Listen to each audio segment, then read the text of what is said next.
everybody. It is Sunday morning, day 3 of lockdown in South Africa, and day 3 of lockdown with Amanda.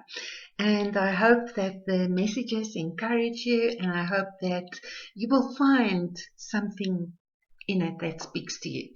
So last night I was lying in bed and I was thinking, when you're a teenager, and your parents tell you that you're not allowed to do something.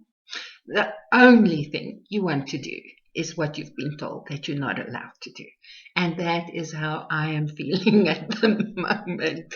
I want to do everything that I'm not allowed to do. I want to go outside. I want to go into the malls. I want to have coffee in coffee shops. I want to go to the movies. I want to hug someone. I want to kiss them and slobber all over them until they tell me, stop, stop, stop. I miss human contact. Today I felt this morning very vulnerable because I miss my granddaughter. I miss hugging her and kissing her and just being with her. And I realized that the challenge right now is not only to stay sane, to stay in that place where our hearts and our minds are focused on the Lord. It's not only that. Our challenge is also to stay community for one another in rather difficult and challenging circumstances. And I thought that, as a life coach, our challenge is always to steer our client away from going downwards in their heart and mind, towards an upward spiral and a solution. So the job as a life coach is always to not focus on the problem, but to focus on the solution. So doing that for a client is one thing, and doing that for yourself can sometimes also present a challenge. So I was thinking, how do we do that? How do we stay community? How do we stay family? How do we love on each other when we can't be there for one another? And then I thought about something else. And I thought, it has happened so often over the last number of years that people would say to me, and I would say it as well, that, I've been so busy, I haven't had a chance to call you, we haven't been able to connect because I'm so busy. And all of us are so busy that we neglect relationships. We neglect to love one another. We neglect to reach out. And I wondered if this time of lockdown, this time of not being able to actually go out and do things together, because let's be really, really honest, a lot of us don't do that anyway. I can spend days on my own without speaking to another soul under normal circumstances. That was until I was told that I'm not allowed to do it, and then I started to rebel. Then I wanted to go everywhere that I wouldn't normally care to go. I just want to go because I'm not allowed to go.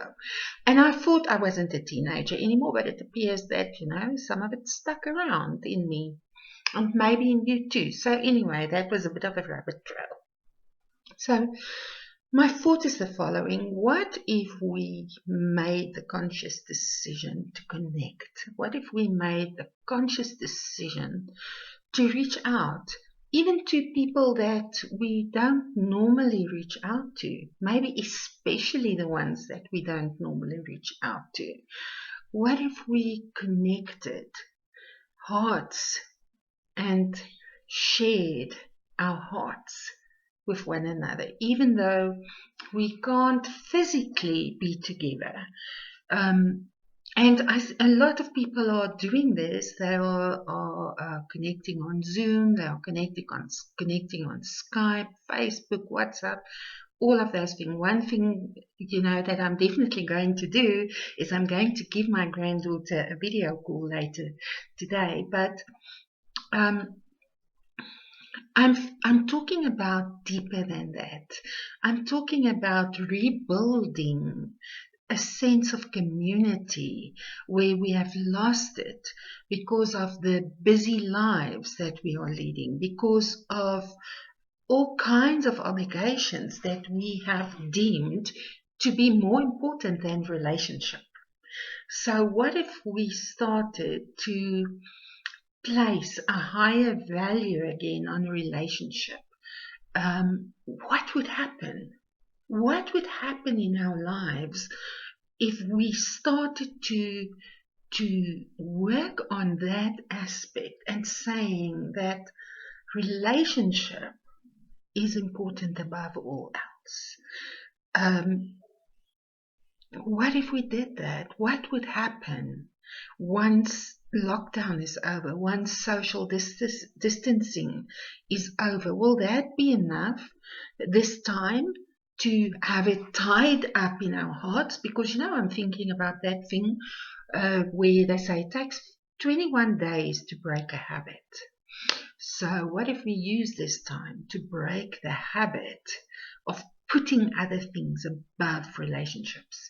Will we continue with this good thing once we are able to go about our lives freely again?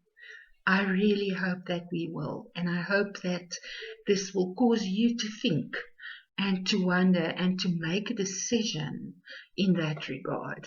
So that's me signing off, and I just want to, as usual, just release a prayer over your life. And Lord, I pray for everyone listening to this message, and I pray that their hearts will be touched by your peace and by your joy and by your hope, Lord, and that there will be a desire to connect on a deeper level, and that you will show ways and means that we can do that and become community to one another once again.